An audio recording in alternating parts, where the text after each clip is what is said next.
अस्सलाम वालेकुम। आज मैं बना रही हूँ बेसन वाला तंदूरी नान। चलें अब मैं रेसिपी शुरू करती हैं और चीज़ें इसमें शामिल करती हूँ। सबसे पहले मैंने बेसन लिया है 1.5 प्याली या 1.5 कप। इसमें मैं सुरख मिर्च डालूँगी 1.5 टीस्पून,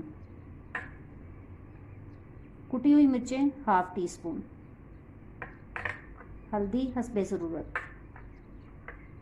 नमक हस्बे ज़रूरत।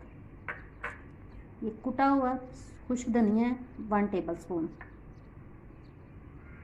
ज़ीरा कुटा हुआ 1 टेबल स्पून।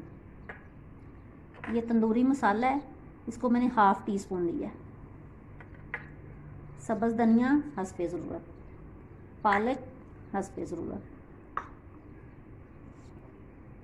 आलू मैंने क्यूब्स में काट लिए हैं, 2 आलू हैं। ये 1 टेबल स्पून मैदा है। एक अदद चाप किया हुआ प्याज है वो शामिल कर दिया है, 2 अदद हरी मिर्चें चाप की हुई। अब मैं इसमें पानी शामिल करूँगी और इसको मिक्स करके इसका पेस्ट बना लूँगी। अब इसमें मैं पानी शामिल करूँगी, हस्बे ज़रूरत पानी शामिल करें, अगर आपको थोड़ा लगे और शामिल कर सकते हैं। बेसन का मिक्सचर तैयार है। अब मैं नान लूँगी, फिर उसके ऊपर लगाऊँगी। मैंने नान लिया है, पानी लिया है, इसको मैं दोनों तरफ से हल्का सा गीला कर लूँगी।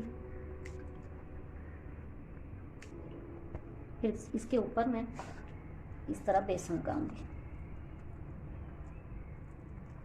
ताकि अच्छी तरह सारी साइडों पे बराबर लग जाए। फिर इसको मैं फ्राई करूँगी।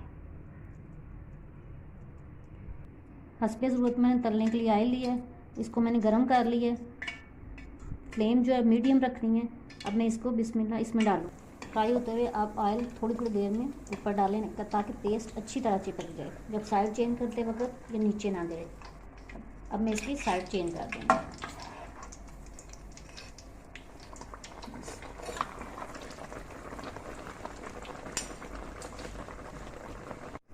दोनों तरफ से अच्छी तरह फ्राई हो गया। अब इसको मैं इसका ऑयल नीचे निचोड़ लूँ। बेसन वाला तंदूरी नान तैयार है। उम्मीद है आपको अच्छा लगेगा। आप ज़रूर ट्राई करें। आप मेरी वीडियो को लाइक करें, शेयर करें और मेरे चैनल को सब्सक्राइब करें।